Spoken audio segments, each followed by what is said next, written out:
सबैलाई स्वागत छ। आज हामी मिन्ना नो निहोङ्गोको पाठ 27 का केही नयाँ शब्दहरू सिक्दैछौँ।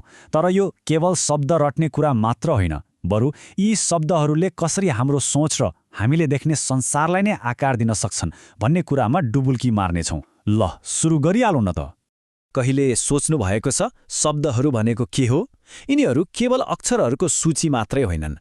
यिनीहरू त विचार र वास्तविकता बनाउने इँटा जस्तै हुन्। आजको हाम्रो यात्रा यही प्रश्नबाट सुरु हुन्छ। ल, हाम्रो पहिलो खण्डमा जाउँ। इन्द्रिय र अनुभव। कुनै पनि संसारलाई बुझ्न, त्यसलाई कसरी महसुस गरिन्छ भन्ने बाटै सुरु गर्नुपर्छ, होइन त? त्यही भएर सुरु गरौँ देख्ने र सुन्ने क्रियाहरूबाट। मिएमासु, यो एकदमै रमाइलो क्रिया छ है। यसको मतलब के हो भने तपाईले केही खोजिरहनु भएको छैन, तर कुनै कुरा आफै तपाईको नजरमा पर्छ, एकदमै स्वाभाविक तरिकाले। जस्तो झ्यालबाट बाहिर हेर्नुभयो अनि वाह, एउटा सुन्दर पहाड देखियो। हो, त्यही हो मिएमासु। जस्तै यो वाक्य हेरौँ न, कुकुकारा यामागा मिएमस, मतलब यहाँबाट हिमाल देखिन्छ। यसले मिएमसको आइडियालाई ठ्याक्कै समात्छ। यहाँ कुनै मेहनत छैन, बस त्यो दृश्य त्यहाँ छ र देखिन्छ। ल, जसरी मिमासु देख्नुसँग जोडिएको थियो नि, ठ्याक्कै त्यस्तै खिकोइमासु चाहिँ सुन्नुसँग जोडिएको छ। यसमा पनि उस्तै हो, कुनै प्रयास बिना आफै कानमा पर्ने आवाज। जस्तै कतै टाढाबाट सङ्गीतको मिठो धुन बजिरहेको सुनिनु। अब एउटा एकदमै महत्त्वपूर्ण कुरा, कोए र ओटो दुवैको अर्थ आवाज हो, तर फरक छ। कोए भयो मान्छे वा जनावरको आवाज, जस्तो अहिले मेरो आवाज, अनि ओटो चाहिँ कुनै निर्जीव वस्तुको आवाज, जस्तै ताली बजाउँदा आउने आवाज वा पानी परेको आवाज। कति रमाइलो है, एउटै आवाजको लागि दुई फरक शब्द। ल, अब हाम्रो दोस्रो खण्ड, निर्माण र कार्यहरू।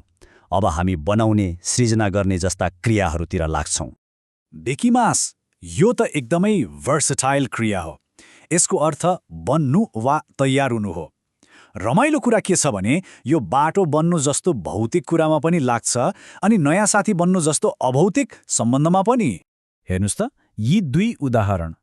मिचिगा देकिमास मतलब बाटो बन्छ, अनि निहोन्जिन नो तोमोदाचीगा देकिमास्ता मतलब जापानिज साथी बन्यो। एउटामा बाटो, अर्कोमा दोस्ती। दुवैमा केही नयाँ कुराको सृजना भइरहेको छ। कति गजबको शब्द। ओके, अब यो चाहिँ एकदमै ध्यान दिएर हेर्नुपर्ने कुरा हो है। हिराखिमासु र आकेमासु। हिराखिमासु भनेको कुनै चिज आफै खुल्नु, जस्तै हावाले ढोका खुल्नु। यस्तो बेला गा पार्टिकल लाग्छ। तर आकेमासु भनेको चाहिँ कसैले जानी जानी खोल्नु, जस्तै मैले ढोका खोल्नु। यस्तो बेला ओ पार्टिकल लाग्छ। हेर्नुस् त, एउटा क्रिया र पार्टिकलले पूरै अर्थ नै कसरी बदल्यो। अघि हामीले देकिमासुको कुरा गर्यौं, अब टाटेमासु हेरौं। देकिमासुले कुनै कुरा बन्नुको सामान्य अर्थ दिन्थ्यो, तर टाटेमासु चाहिँ अलि स्पेसिफिक छ। घर, मन्दिर, बिल्डिङ जस्ता ठूला संरचनाहरू बनाउनुलाई टाटेमासु भनिन्छ। ल, अब क्रियाहरूबाट अलि पर हाम्रो वरिपरिको भौतिक संसारमा जाउँ। हाम्रो तेस्रो खण्ड, घर र सामानहरू। यहाँ केही शब्दहरू छन् जसले घरको एउटा चित्र बनाउँछ। जस्तै आई भयो घर, म्यान्सन भयो ठुलो अपार्टमेन्ट बिल्डिङ। अनि घरभित्र के हुन्छ त? किचन यानि किचन, कागु यानि फर्निचर, अनि किताब राख्ने हन्टाना।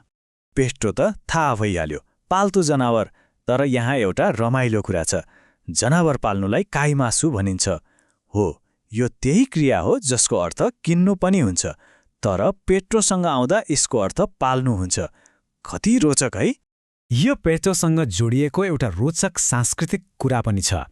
जापानमा घरपालुवा जनावर पाल्ने चलन एकदमै सामान्य छ।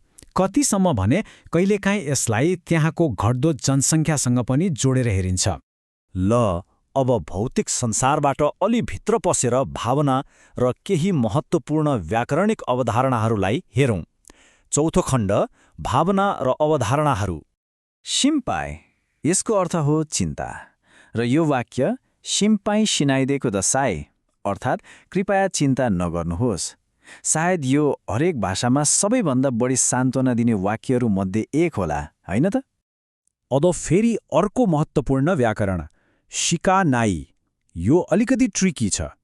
शिका जहिले पनि नेगेटिभ क्रियासँग आउँछ, तर अचम्मको कुरा यसले मात्र वा ओन्ली भन्ने पोजिटिभ अर्थ दिन्छ। ल यो उदाहरणले छर्लङ्ग पार्छ। वताशी वा सेन एन शिका आरिमासेन शाब्दिक अर्थ हेर्ने हो भने मसँग 1000 येन बाहेक छैन जस्तो सुनिन्छ, तर यसको वास्तविक अर्थ हो मसँग केवल 1000 येन छ। हेर्नुहोस् त नेगेटिभ स्ट्रक्चरले कस्तो पोजिटिभ जोड दियो। र अब हाम्रो यो यात्राको अन्तिम खण्डमा आइपुगेका छौँ, भविष्य र आत्मा। यहाँ हामी अगाडि हेर्ने र आफूलाई बुझ्ने केही शब्दहरू सिक्नेछौँ।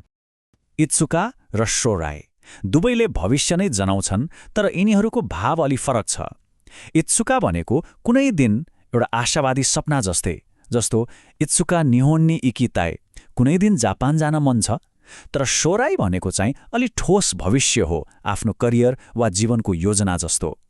जीवन अर्थात् स्वयं वा आफै, यो शब्दले व्यक्तिगत जिम्मेवारी र स्वतन्त्रतालाई एकदमै जोड दिन्छ। जस्तै जीवनदे यारिमासु भन्नुको मतलब हो म यो आफै गर्छु, अनि जीवनदे काङ्गाइते कुदासाईको अर्थ हो कृपया आफैले सोच्नुहोस्। ल फेरि हामी त्यही सुरुको प्रश्नमा फर्कियौँ। हामीले देख्ने, सुन्ने, बनाउने अनि भविष्यको सपना देख्ने शब्दहरू सिक्यौँ। यी केवल शब्दहरू होइनन्, यिनीहरू त आफ्नो संसार आफै बनाउने औजार हुन्।